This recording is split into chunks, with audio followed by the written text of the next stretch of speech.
Hey everyone, Krellopix here, and today I thought I'd share with you the tools that I use to work on a diamond painting. And that's for large or small diamond painting, round drill, square drill, special shaped, you name it. So yeah, let's just get into it.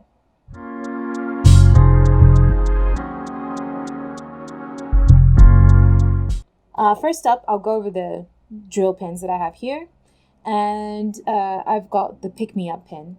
Now this one I use for round diamonds only, because I find that it's kind of wide around the tip here, so it makes it a bit difficult when placing square diamonds to place them, correctly.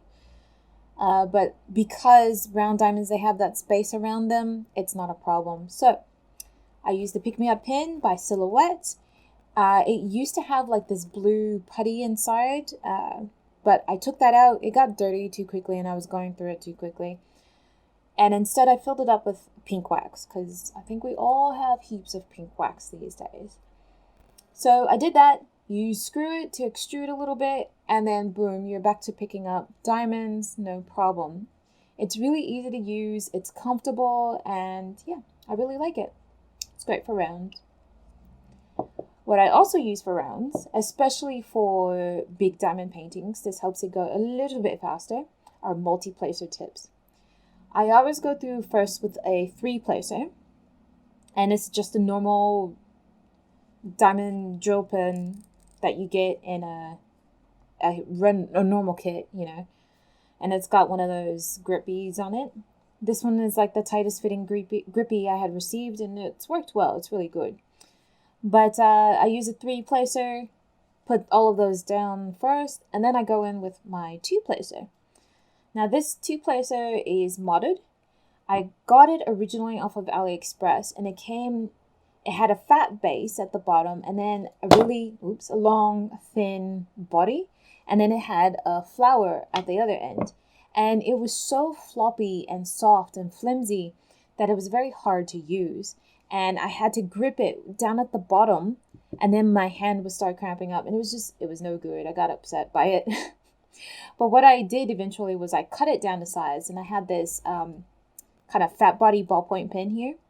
And I just kind of took the tip off and I just slammed it in there, and it's been good ever since. I didn't even have to glue it. So it's been good. Now it's the perfect tool for me.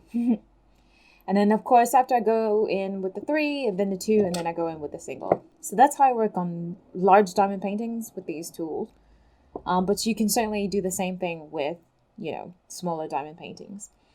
I tend not to go any bigger than the 3-placer because I just can't put them on neatly as, in places I like them to be. So I end up spending more time arranging the diamonds after I put them down. So I'd rather just go in with one hit with the 3-placer. Saves me time, I think. Now for square diamonds, square drills, I use the Stabilo pin, a modded Stabilo pin.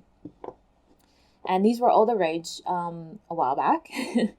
I got mine off of eBay, and what it is a pin it's an ergonomic pin used to help people learn how to hold the pencil properly, or if they're having trouble holding a pencil, it's just an assisted grip for them.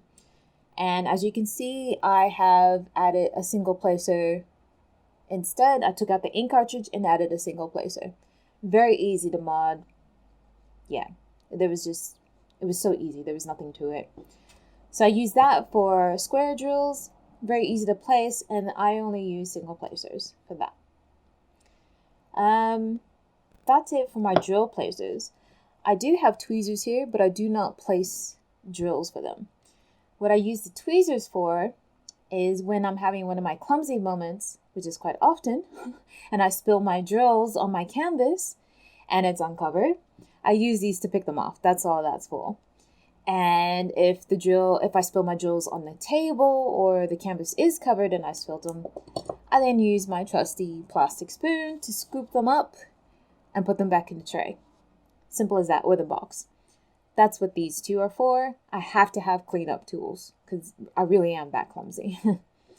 I have my trusty wax. Like I said, everybody was using pink wax, but then they came out with some blue wax. I don't know if there's much difference, but I got tired of the pink and I was like, okay, I'll start on the blue. I've been using this for quite some time and probably will continue to do so for quite some time. But yeah, that's the wax. Of course, that's all important. Next, I have... no, let's talk about the trays. So I have 2 large trays here. And I do recommend the large trays because, well, for large diamond paintings, you just want to have more drills to pick up in one go than constantly having to pick up, 5, shake, 5, shake.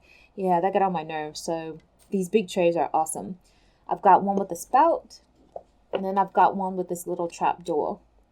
These were really cheap and they're easy to use. Yeah, but I think that they're quite valuable to have for large or small. Next, I have baking paper. I don't really like the clear covering on a lot of these diamond paintings. And I don't like the opaque covering either so much because it's hard to tell how far I've come. So I like to switch to baking paper. It seems to be a lot more protective, I guess.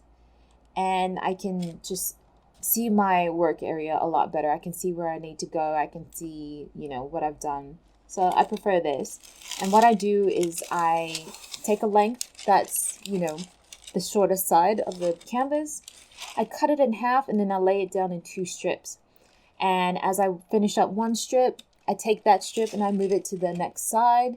And then that way I've got 2 strips always rotating. And sometimes it is reusable, but sometimes you crinkle it up and stuff like that. You can always cut more. It's not a big deal. But this is really cheap, a nice alternative to those kind of crappy clear plastic covers. I just don't like them. It's a personal preference, but yeah. Next, I have a foam core.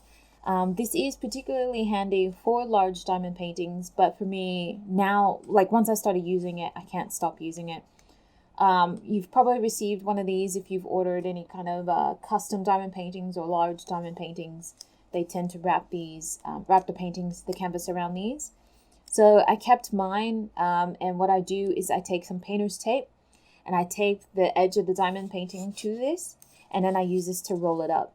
And for large ones, I use this to help progress the canvas along. I have a small workbench, and this helps keep it rolled up and protected while I work on this section. And I have the rolled up section here, the completed section here. So that's what I use that for, and yeah, it's very handy. Next, I have sealing. This is when I'm finished, and a lot of people have asked what I use to seal. I haven't tried Mod Podge. I haven't tried any of the other sealing materials. I use this gloss varnish, and it is used for oil and acrylic paintings to help protect them while they dry and, solidify and such. And because I had oil paintings, and oil paintings take a long time to cure, so you spray this on there to help protect them while they cure. And this gloss varnish is pretty... I don't know. I bought it for that, and I said, why not? It works well on the diamond paintings. What I do is I spray a layer down, and I'll let it dry for about 30 minutes, and I'll spray another layer down. I'll do maybe 2 or 3 layers in total, depending on the piece and how I feel about it. But yeah, it's really simple. I know it's an aerosol, but it says it's ozone friendly. Who knows if it actually is? I hope so. I'm not sure what makes it ozone friendly, but I want to go ahead and finish using it. But it's something that I already had on hand. And I got it from a art store. And it's called National Art Materials Gloss Varnish. I don't know, the spray just makes it a lot easier, and it's very quick. And when you've got large diamond paintings, like this takes me 2 minutes to spray on. Like the Great Wall, it took me 2 minutes to spray on a layer. Well, maybe not 2 minutes, maybe just 1 minute to spray on a layer, let it dry, and then spray on another layer. So it takes a lot of time out of having to brush on a sealant. So that's what I like about it. It's a time saver and it's easy. But yeah, that's all I've got for today. I hope that this has inspired you to either expand or take a look at your own tool set and see what you've got going on there. Let me know if you have any recommendations for tools that you think are just you gotta have it. They are must-haves. Let me know if you've got any of those and what it is and such, and I'll look into it. But yeah, I hope you all please are staying safe, and I will see you in the next video. Bye!